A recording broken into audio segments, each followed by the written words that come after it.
Ciao guys! Chewy is craving something. What is that something? Yung bang suman balanghoy. Alam niyo na guys, kapag may gusto talaga akong kainin, ginagawa ko. Eto, panoorin niyo kung paano ko ginawa ang aking suman na balanghoy. Eto yung kinagadgad na yung kasaba, tapos pinigaan ko konti, nilagyan ko siya ng makapuno. At konting sugar lang yan. Tapos iro-roll ko na, gawain ko siyang suman. Ito na. After nito, i-steam ko siya ng 45 minutes.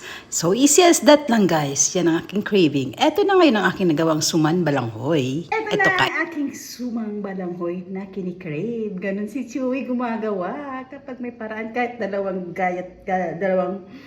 peraso lang ng aking tawag nito, yung kasaba. Ay, gumawa talaga ako. Nagawa ko talaga. Ito, ang aking kasaba balanghoy, suman balanghoy.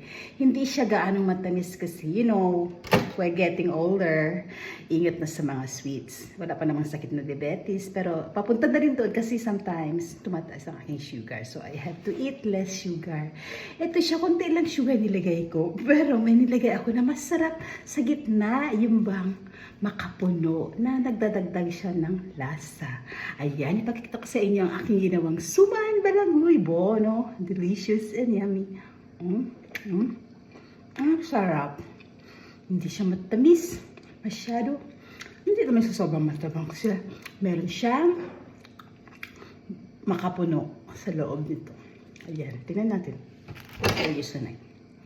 Ayan guys. Oh, ayan ang aking suman balanghoy. Sarap. Bono. Order kayo guys. Gawin ko kayo.